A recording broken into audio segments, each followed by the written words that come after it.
Hello everyone, I am here again with another video, and today I'm going to discuss the Week 4 module in Linguistics 2, which is focused on Hockett's design features of human language. So Charles Francis Hockett was an American linguist and anthropologist who lived from 1916 to 2000. Hockett graduated from Yale in 1939 and later taught at both Cornell and Rice. Hockett made significant contributions to structural linguistics as well as the study of Native American, Chinese, and Fijian languages. His work focused mainly on detailed linguistic analysis, particularly morphology and phonology, and on the concept and tools that facilitated such as analysis. So let's talk about the design features of language. Hockett's design features are a set of features that characterize human language and set it apart from animal communication. First is the vocal auditory channel. Refers to the idea that speaking, hearing is the mode human use for language. When Hockett first defined these features, it did not take science language into account, which reflect the ideology of orality that was prevalent during the time. These features has since been modified to include other channels of language, such as tactile, visuals, or chemicals olfactory. Next is the broadcast transmissions and directional reception. When humans speak, sounds are transmitted in all directions. However, listeners perceive the directions from which the sounds are coming. Similarly, signers broadcast to potentially anyone within the line of sight, while those watching see who is signing. This is characteristic of most forms of human and animal communication. Next is the transitoriness, also called rapid fading transitoriness, refers to the temporary quality of language. Language sounds exist for only a brief period of time, after which they are no longer perceived. Sound waves quickly disappear once a speaker stops speaking. This is also true of signs. In contrast, other forms of communication such as writing and Inca quipus, not typing, are more permanent. Next is the interchangeability. Refers to the idea that human can give and receive identical linguistic signal. Humans are not limited in the types of message they can say or hear. One can say, I am a boy, even if one is a girl. This is not to be confused with lying. The important is that a speaker can physically create any and all message regardless of their truth or relations to the speaker, in other words, anything that can hear, one can say. Not all species possess this feature. For example, in order to communicate their status, queen ants produce chemical scents that no other ants can produce. The next is the total feedback. Speaker of language can hear their own speech and can control and modify that they are saying as they say it. Similarly, signers see, feel, and control their signing. Next is the specializations. The purpose of linguistic signal is communication and not some other biological function. When humans speak or sign, it is generally intentional. An example of non-specialized communication is dog panting. When a dog pants, is often communicate to its owner that it is hot or thirsty. However, the dog pants in order to cool itself off. This is a biological function and the communication is a secondary matter. Next is the semanticity. Specific sound signals are directly tied to certain meanings.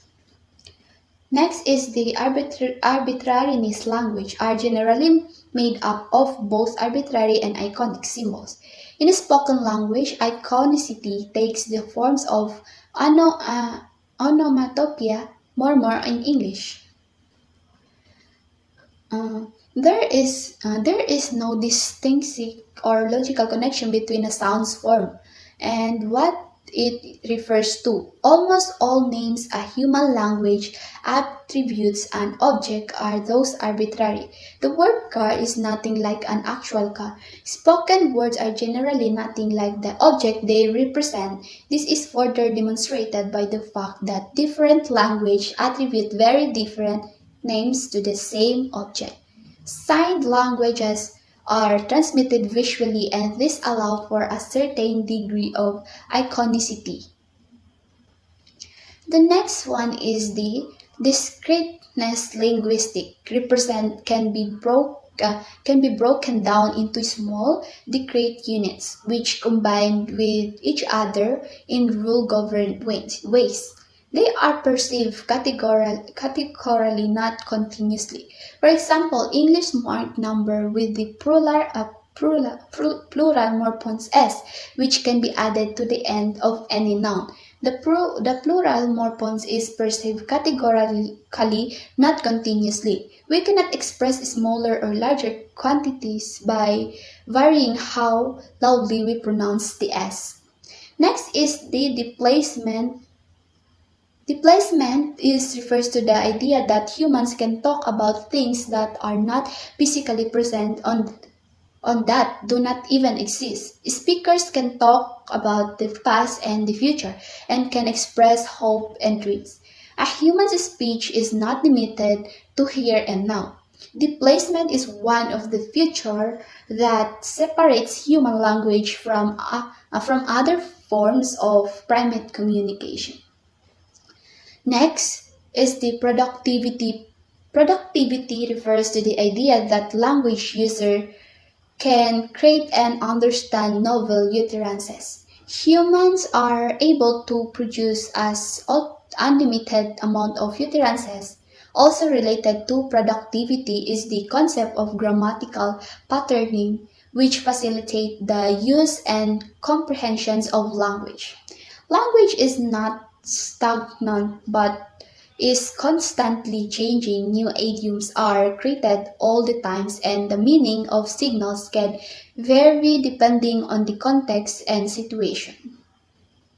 Next is the traditional transmission, also known as cultural transmission.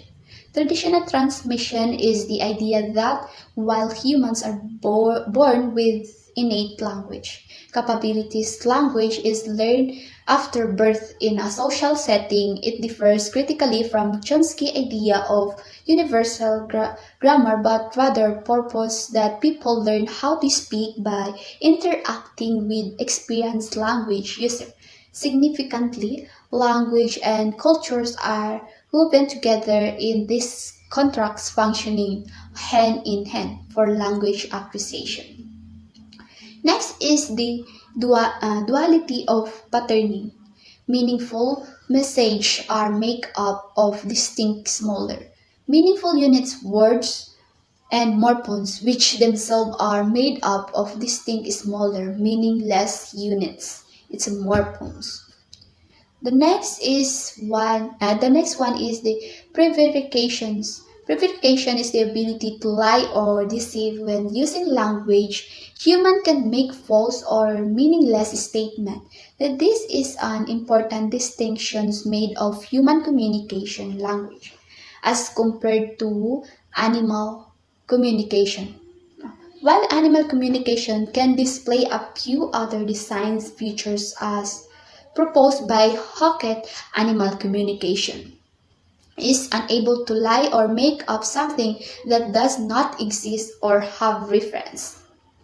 The next is the reflexiveness humans can use to talk about language, also a very defining feature of human language. Reflexiveness is a trait not shared by animal communication.